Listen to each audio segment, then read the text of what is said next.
What's going on, guys? Poor guy. Not much. Nice one. What's up? How you doing, officer? Is this your car? Well, it's a rent right now. My car's been shot. The Des Moines Police Department is currently embroiled in a legal issue after it was sued for the sum of $75,000. During the arrest of the plaintiff, it is alleged that the agency caused both physical and emotional harm to the plaintiff. Taking off. Put it in drive and I.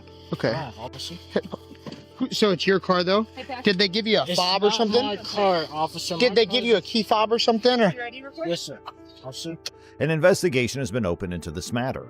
Investigations and legal proceedings have been initiated so that we may determine how credible the claims are and ensure that justice is done for all involved parties. Shake on the ground, and your buddy's giving me the idea that maybe he's got a gun. Officer Kyle Tice, a seasoned law enforcement officer, handled a routine traffic stop in a manner that was both professional and efficient. He was concerned about the well-being of everyone and questioned everything from firearms to drugs in great detail. The unruffled demeanor with which Officer Tice approached the situation, as well as his continuous questioning of key topics. There's no shake on the floor? Officer. No. Okay. It's All a right. rainstorm. And you don't have any weapons on you, you said? Officer, that is correct. You don't got no weapons on you? Officer, no, sir. Go ahead and step out, Montre. Actually, what I did? Yep, I just told you why.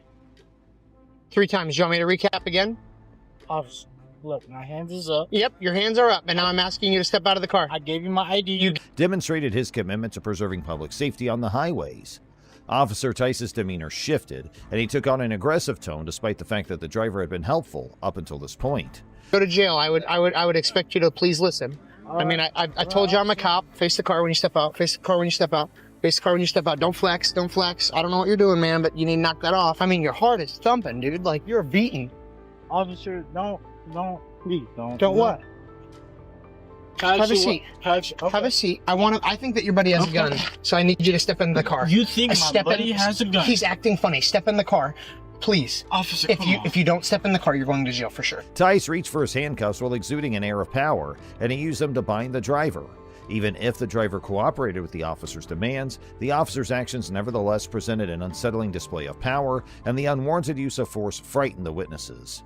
When he's sitting there like that, like there's a gun right where you know what I mean? Like, I'm telling you, like that's what happened. The lawsuit was settled for a total of $75,000, with the city agreeing to pay each of the plaintiffs $25,000 as part of the agreement.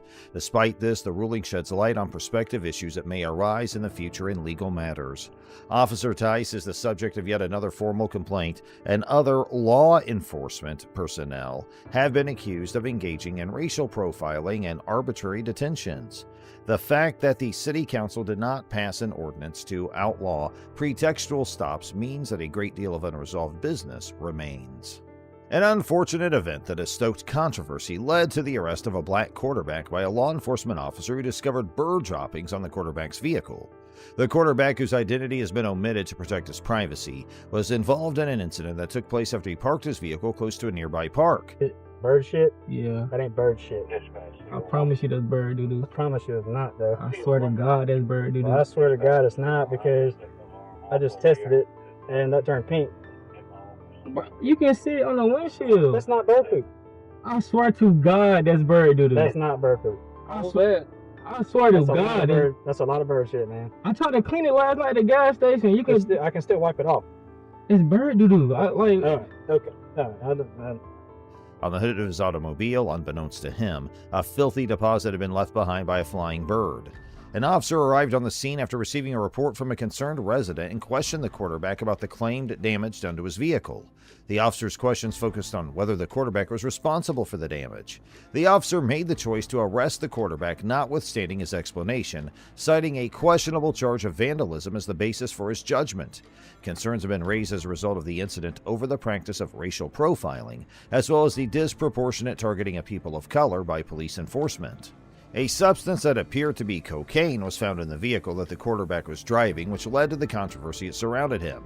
However, additional testing established beyond a reasonable doubt that it was, in fact, bird poop and not an unlawful substance. The quarterback's reputation was severely damaged as a result of the fraudulent test results, which generated an outcry. The quarterback may now exhale a sigh of relief now that this information has been revealed, although at the same time, questions are being raised about the accuracy and reliability of the initial testing protocols. By 2010, the police crime lab considered discontinuing methamphetamine and cocaine testing kits. Technology and the need for more precise and efficient drug identification led to the decision. The outmoded kits typically produced equivocal or incorrect results, hindering drug-related prosecutions. To assure high-quality forensic analysis, the department sought newer, more advanced testing methods. This innovative effort is intended to improve the crime lab's ability to combat the ever-changing drug crime landscape and provide justice in the face of illicit drugs. Yes, my ID. Sorry, yes, my ID, sir. I don't. Huh? I don't. You don't have any ID? Why are you filming me? Why are you filming me? Am I being detained? What? Can I leave? Am I being detained? For a moment. Why don't you go ahead and shut that off? An uncomfortable situation develops when a man records an incident with a camera and focuses on a law enforcement official in the middle of the action. No, actually, no. Turn around and face away from me. Do you have any weapons on you? Do you have any weapons on you? Do you have any weapons, sir? Yes or no? Do you have any weapons? Yes. Answer me yes or no, please. Relax. I don't consent to searches, sir. I'm doing this for my safety. This is a pat-down search. I have no idea why you're filming the police department, the cars in the parking lot, or filming me. Leave it alone. He addresses the officer with self-assurance as he asserts his legal rights and inquires as to whether or not he's being held against his will. His tone conveys a sense of resolve. There's a healthy dose of both doubt and suspicion in the air, as well as a strong determination to make sure that accountability is maintained. What's your Stay name and badge still. number? Okay? What's Just your name and relax. badge number? You got any weapons on you? No, I don't. What's your name and badge What's this? number? It's not a knife, is it? I don't have no knives on me. I don't have no weapons. That's right. Can I have your name and badge number, please? Yeah, I'll give it to you in a second. Okay. I'm not doing nothing illegal, bro. I don't know why you're filming us. Why are you walking along filming everything? Filming me. Can I turn the camera around so they can see us? No, turn around. They can listen to us. You got a recording. Leave it alone. Why can't I turn the camera Why around? don't you listen? Why do you have a difficult time following instructions? Why are you filming me? I don't want to answer your questions, sir. Why? Get your supervisor out here, please. No. 1564 is your badge number. That's my badge number. That's right. Okay, 1564. Yep. Detective Kyler. Kyler. Am I being detained? You're free to go. I'm free to go. Don't videotape me no more. The man's steady hand and unyielding dedication to defending his rights are obvious, which attracts the attention of spectators and emphasizes the significance of individual liberties. As the footage from the camera continues to play, the unfolding dialogue highlights concerns about the precarious equilibrium that exists between personal liberties and governmental restrictions. Okay, so why was I detained? I wasn't the officer, I have no idea. For filming, I was detained. Okay. If you were filming around a government building, a city government building, or anything, I'd want to come and see who you are too. Okay, under suspicion of what crime was I detained for, though? I don't want to see why you're filming the police department. We don't know who you are or what. Is it a crime to film the police department, bro? No, it's. What's your badge number? 604? Yep. You want me to write my name down for you? Yes, please. Sure. This is ridiculous, guys. The individual kept his position and steadfastly refused to provide approval for any searches to be conducted on his person. He calmly but firmly emphasized to the police that he was documenting the incident for the sake of protecting his own safety. His commitment was steadfast. His palm was securely wrapped around the camera he was holding, allowing him to capture every scene as it happened. The individual recognized the possible hazards that could arise from interactions with individuals who held positions of authority. Nonetheless, he was a firm believer in the efficacy of openness and responsibility. His unwillingness to cooperate with the search request was motivated by a desire to safeguard his legal standing and make certain that an accurate account of the exchange was preserved. The camera served as his defense mechanism, recording an act of defiance for the sake of individual liberty and fairness. After questioning him for quite some time, the police officer decided to let him go. As soon as the man's shackles were taken off, the tension in the room subsided, but the incident left him with a bad taste in his mouth, and he decided to submit a formal complaint against the police officer. He felt his rights had been trampled upon and sought redress through the proper means. The incident was brought to light and the officer's actions were reevaluated as a result of the complaint, which prompted an internal investigation. By sharing his story, the man hoped to spare others from going through what he had. The ACLU supports people's rights to videotape police in public. The ACLU recently stressed law enforcement transparency and accountability. The organization reminded law enforcement officials nationwide that civilians have the right to film police interactions. The ACLU also empowered and protected anyone who recorded police contacts with detailed rules. The ACLU promotes recording to improve police-public relations. Ahmed Al-Manhali, a United Arab Emirates citizen, traveled to Avon, Ohio in June 2016 for medical treatment at the Cleveland Clinic. Upon arrival at the Fairland Inn and Suites, he was informed that the hotel was fully booked due to the Republican National Convention. Ahmed politely requested alternative accommodation options. While waiting in the lobby, a SWAT-style response occurred, with Avon officers arriving and detaining Ahmed, who was simply walking out of the hotel while on his phone. On the ground, no! Get on the ground! Get on the ground! Down! On the ground, do it now! Get on your car. Down!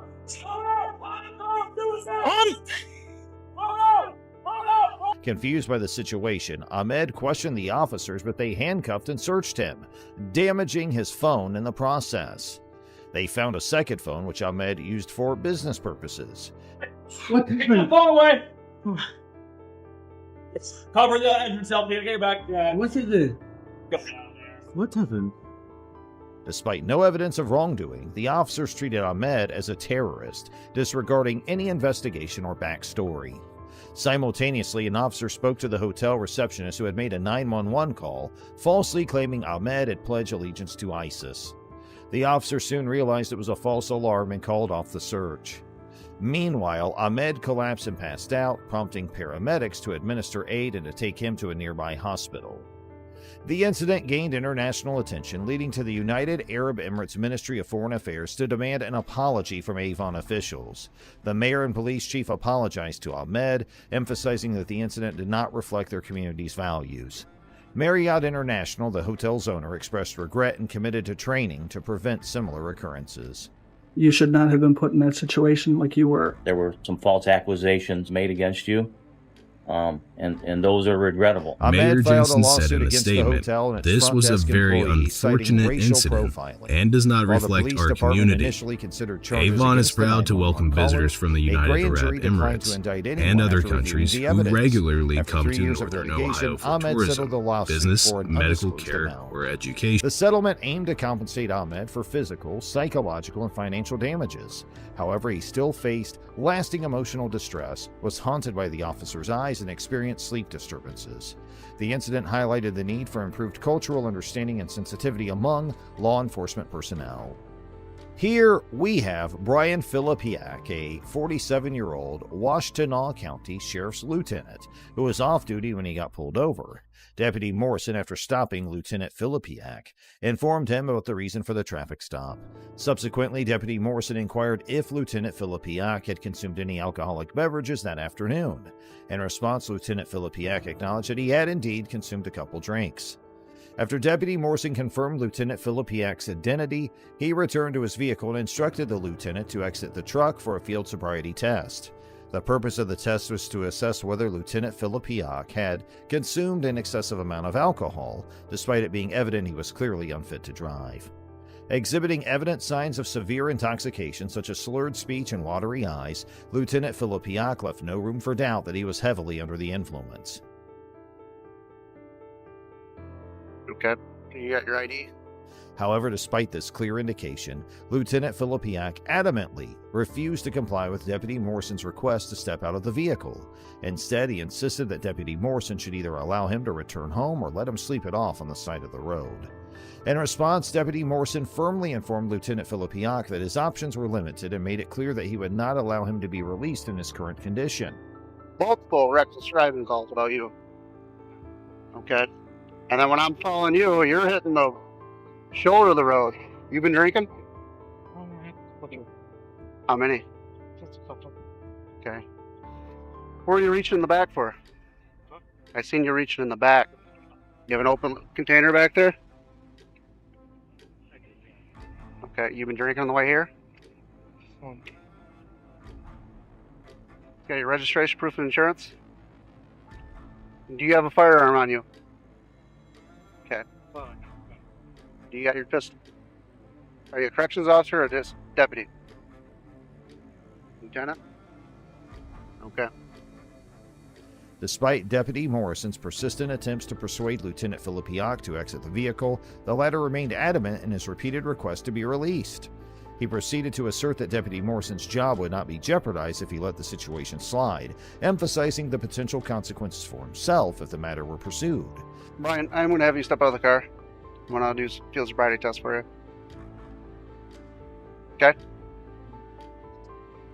However, Deputy Morrison understood that ignoring the incident would not only lead to his termination, but also result in misdemeanor charges carrying a penalty of up to 1 year of imprisonment or a fine of $1,000. Deputy Morrison was fully aware of the extent of Lieutenant Filipiak's intoxication, as he had allegedly observed the lieutenant discarding open containers in the back seat during the traffic stop. I'm going to ask you to step out of the vehicle. What would you like me to do? Just let me. I can't. I had multiple phone calls. You'd be in the same situation if I was in the vehicle in your county, correct? All right, just let me stay here. You can't. I'm going to ask you nicely to step out of this vehicle. Brian, my hands are tied. If I let you go, I'm going to lose my career over you. You don't think I wouldn't? This is northern Michigan. We're a small department. Okay, I'm going to ask you nicely to step out of the vehicle. You know I have my job to do. You know that. Yeah, and I just want you to... And I understand your point, your position. Okay, I'm trying to be as cooperative and nice to you as I can. Despite Deputy Morrison's continuous efforts in trying to have Lieutenant Filipiak step out of the vehicle, after nearly 5 minutes of persistent requests for Lieutenant Filipiak to exit the vehicle, just let me go. I'm not. I can't let you go. We're way past that point. You know this.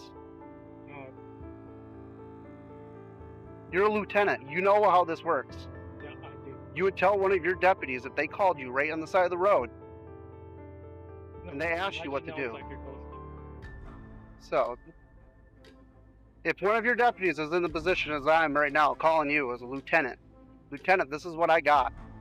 What should I do? You're just going to say let him go?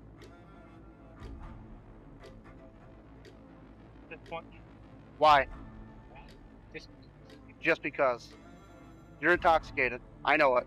You've opened alcohol in the vehicle that you're passing back. I know it. You know it. Can't have been God. Ryan, out of this vehicle. I'm asking you nicely. I don't want to see anything worse happen. Okay? Deputy Morrison, having reached the limits of his patience, opened the door and firmly instructed the lieutenant to step out, avoiding any need for further escalation. Deputy Morrison proceeded to inform Lieutenant Filipiak that he would be arrested for refusal to comply if he persisted in refusing to exit the vehicle. RNO, an abbreviation for resisting and obstructing a police officer, is a felony offense that carries a penalty of up to 2 years of imprisonment, a fine of $2,000, or both.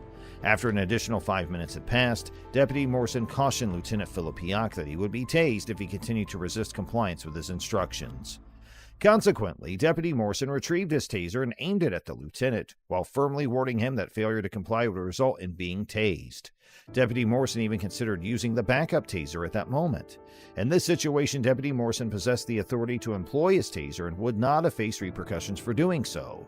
Fortunately, the threat of being tased successfully persuaded Lieutenant Filipiak to finally exit the vehicle. As anticipated, Deputy Morrison did not tolerate Lieutenant Filipiak's resistance, instructed Lieutenant Filipiak to occupy the back seat of his patrol car, intending to transport him to the police station. Despite Deputy Morrison's clear directive to sit in the car, Lieutenant Filipiak persisted in his refusal, stating, "I am who you guys are. Do you guys realize that?" This remark strongly indicated that Lieutenant Filipiak was attempting to exploit his position of authority, seeking a preferential treatment based on his status. All right, we're done with this. Hold on. Talk to me. Yes or no? Are you doing field sobriety tests? All right, so if this was the other situation... Lieutenant Filipiak clearly held the belief that he was exempt from abiding by the law. However, the officers present at the scene were determined to make it evident that such was not the case. Following some further struggle, they managed to successfully place Lieutenant Filipiak inside the patrol car. I'm not resisting, but let's stop. You're Let's talk about it. Okay. We've talked. I don't want to put you on the ground. No, I don't want to make this worse. All right, I will just sleep it off. Dude, stop it right now. You know? Stop it. Allowing for his transportation to the police station where he would face the consequences of his actions. Subsequent breath tests conducted at the police station revealed that Filipiak's blood alcohol level registered at 0.28 and 0.27%. For context, the legal limit for operating a motor vehicle in the United States is a mere 0.08%. What happens? We're going to take you to the jail and ask for a data master. And if you refuse that, we're going to get a search warrant for your blood. Brian, have a seat. Stop, guys. Hold on. Therefore, Lieutenant Filipiak's blood alcohol concentration was over 3 times the legal limit, subjecting him to Michigan State's super drunk law, which carries penalties of up to 180 days in jail, fines of up to $700, and up to 360 hours of community service. So it's time to watch our next case. On July 26, 2021, the Orangeburg Department of Public Safety received a distress call from a female resident of Colton Village Townhomes in Orangeburg, South Carolina. The caller reported that a man was vigorously banging on her door and window, attempting to gain entry. Furthermore, she alleged that the man possessed a firearm tucked into the waistband of his jean shorts. In response, dispatch promptly directed all officers in the vicinity to respond without delay. Officer David Lance Dukes arrived as the first responder at the scene. With his firearm drawn, Officer Dukes exited his patrol car and proceeded to instruct a 58-year-old disabled man, along with his cousin DeMario Julian, to immediately lie on the ground.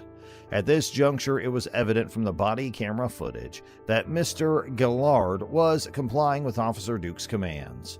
The recording captured Mr. Gillard raising his hands in the air and proceeding to lower himself onto his hands and knees as directed by the officer. However, before Mr. Gillard could fully assume the prone position on the ground, Officer Dukes unexpectedly and forcefully stomped on Mr. Gillard's neck. The impact caused Mr. Gillard's head to forcefully strike the pavement, resulting in a bruised forehead. Subsequent investigations revealed that Mr. Gillard's delay in complying was due to the presence of metal rods and pins in his leg and hip as a result of a previous injury. Following the aggressive act, Officer Dukes promptly restrained Mr. Gillard by placing him in handcuffs. Immediately afterward, Officer Dukes informed a second officer at the scene that there should be a gun behind Mr. Gillard, suggesting that Mr. Gillard had allegedly left a firearm behind the white SUV where he had been positioned prior to the confrontation. There's a gun behind me.